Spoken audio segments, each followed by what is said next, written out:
Halo semuanya, pertama-tama saya buka dengan salam. Assalamualaikum warahmatullahi wabarakatuh. Halo semuanya, perkenalkan nama lengkap saya Mutia Ayu Landari, dan saya di sini sebagai mahasiswa vokasi Universitas Indonesia Program Studi Hubungan Masyarakat dengan NPM 24064435542. Dan pada kesempatan di video ini, saya izin untuk menjelaskan sebuah pembahasan terkait topik-topik yang ada di dalam mata kuliah komunikasi korporat. Jadi sebelum memasuki ke pembahasan, ada peribahasa tak kenal maka tak sayang. Jadi kita kenalan dulu kali ya. Jadi nama lengkap saya adalah Mutia Ayu Landari. Dalam sehari-hari saya dipanggil Muti atau Mutia. Dan di tahun 2025 ini saya berusia 19 tahun. Dan saya berasal dari suku Jawa. Dan tentunya menjadi mahasiswa Universitas Indonesia adalah salah satu hal yang paling saya syukuri dan hal yang paling saya senangi. Kenapa? Karena menduduki dan diterima di Universitas Indonesia, salah satu PTN ternama dan terbaik, merupakan salah satu perjuangan yang sangat panjang. Jadi kayak perjuangannya sudah saya lalui panjang banget, dan berbagai tantangan yang sudah saya lalui dan menghasilkan saya sampai pada titik ini sangat berarti bagi saya. Dan menjadi mahasiswa vokasi jurusan hubungan masyarakat juga menjadi hal yang paling saya senangi.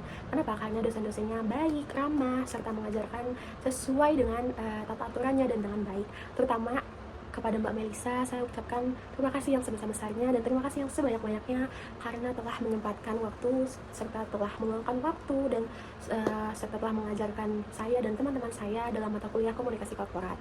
Sebelum memulai pembahasan, saya ingin memberikan kesan dulu. Jadi kesan yang ada dalam diri saya, tentunya saya merasa sangat senang dan sangat bersyukur telah mendapatkan dosen Mbak Melisa, karena saya sangat-sangat berterima kasih kepada Mbak Melisa karena Mbak Melisa sudah memberikan saya berbagai wawasan, berbagai ilmu, berbagai pengalaman yang tentunya benar-benar sangat berarti bagi diri saya dan sangat bermanfaat dan berguna bagi saya dan bagi masa depan saya sendiri. Dan selama diajarkan oleh Mbak Melisa dan selama saya belajar dalam mata kuliah komunikasi korporat, tentunya sangat banyak banget berbagai kegiatan yang sudah dilalui dan banyak banget berbagai ilmu-ilmu yang sudah saya dapat. Ilmu-ilmu tersebut tentunya sangat berguna bagi diri saya, bagi teman-teman saya, karena ilmu tersebut merupakan salah satu bekal untuk saya dan menjadikan diri saya menjadi lebih paham, menjadikan lebih memahami, serta mengerti dan mengetahui tentang dunia komunikasi korporat. Dan selama diajarkan oleh Mbak Melisa, saya sangat enjoy, saya sangat senang karena Mbak Melisa mengajarkan dengan caranya tersendiri dan caranya tuh asik banget dan seru banget. Pokoknya Mbak Melisa telah mengajarkan saya dan teman-teman saya berbagai ilmu, berbagai pengetahuan, serta sudah sharing berbagai pengalaman yang sangat berkesan bagi saya dan sangat benar-benar saya terapkan untuk masa depan saya. Dan sebelum memulai ke pembahasan ini, jadi komunikasi korporat itu adalah salah satu mata kuliah yang ada di program studi hubungan masyarakat di program pendidikan vokasi Universitas Indonesia. Jadi komunikasi korporat ini memiliki beberapa topik, dan pada kesempatan kali ini izinkan saya untuk membahas beberapa topik dari mata kuliah komunikasi korporat. Jadi sebelum memulai, saya izin kepada Mbak Melisa, saya izin menjelaskan beberapa topik yang telah saya pelajari dalam mata kuliah komunikasi korporat. Oke, jadi kita langsung masuk ke materi pertama.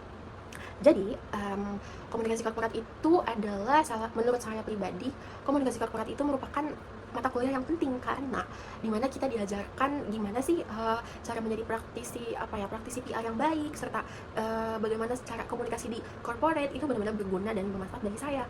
Tentunya akan menjadikan diri saya sebagai seseorang yang bisa mengkomunikasikan dalam corporate dengan baik, dengan efisien.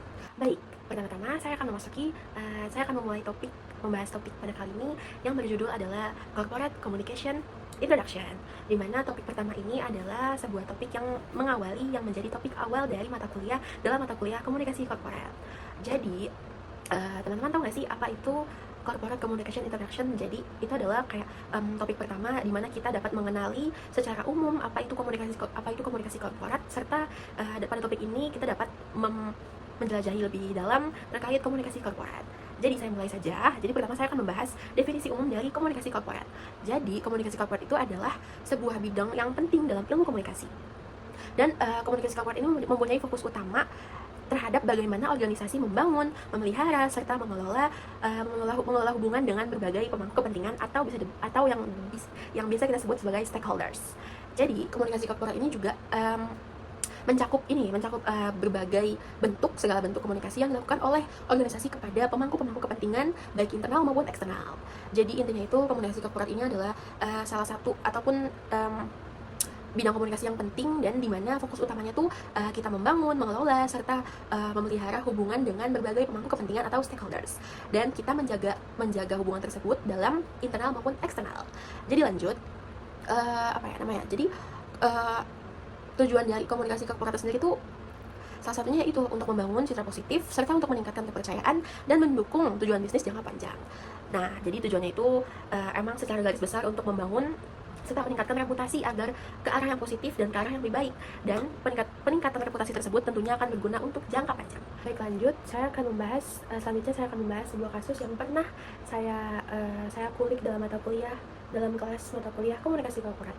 Jadi saya akan membahas sebuah kasus dari perusahaan yang sudah mendunia, yaitu perusahaan teknologi yang terkenal dan bernama Apple. Dimana perusahaan Apple ini ingin menunjukkan bahwa ia tuh telah membuat rencana secara matang-matang untuk menjadi sebuah perusahaan yang dikenal dengan jejak karbon netral ataupun neutral karbon untuk produk-produknya. Lalu perusahaan Apple ini meluncurkan sebuah kampanye yang terdiri dengan slogan Apple has a plan and promise.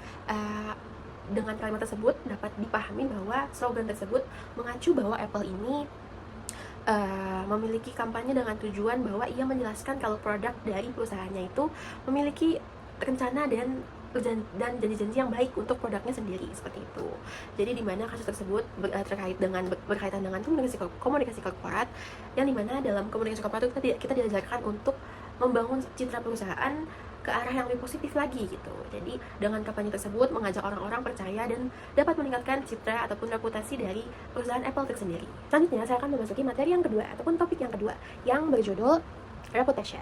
Jadi reputation itu judul lengkapnya Corporate Communication Role in Corporate Reputation, di mana pertama saya akan membahas definisi dari reputasi sendiri. Reputasi ataupun yang dikenal sebagai reputation itu adalah sebuah persepsi yang menggambarkan keseluruhan perilaku organisasi serta hubungannya dengan para stakeholder yang terbentuk seiring dengan berjalannya waktu. Jadi reputasi itu adalah kayak sebuah penilaian atau persepsi yang menggambarkan keseluruhan dari perilaku dari sebuah organisasi terhadap para stakeholder. Seperti membangun, memelihara, dan melindungi reputasi perusahaan adalah tugas utama dari praktisi komunikasi korporat, seperti itu. Jadi dalam reputasi juga memiliki beberapa kerangka teoritis. Yang pertama yang tersusun dari adalah reputasi yang didasarkan oleh pengamat, di mana reputasi perusahaan itu dapat dilihat berdasarkan misalkan sebuah kegiatan dengan mengamati organisasi tersebut. Jadi persepsi yang dimiliki oleh banyak orang tentunya adalah sebuah hasil yang mereka amati dari organisasinya tersendiri, seperti itu. Jadi reputasinya itu dibentuk oleh apa yang dilakukan dari organisasi ataupun bagaimana perilakunya dari waktu ke waktu. Yang kedua itu ada persepsi pemangku kepentingan, di mana dalam poin itu menekankan bahwa reputasi perusahaan itu mencerminkan apa yang menurut para pemangku kepentingan itu yang mereka ketahui gitu. Jadi kayak reputasi dalam hal ini tuh mencakup hal-hal yang diketahui oleh dari stakeholders dalam sebuah perusahaan. Jadi yang ketiga itu, jadi selanjutnya itu ada konsep individu, kolektif, serta sosial.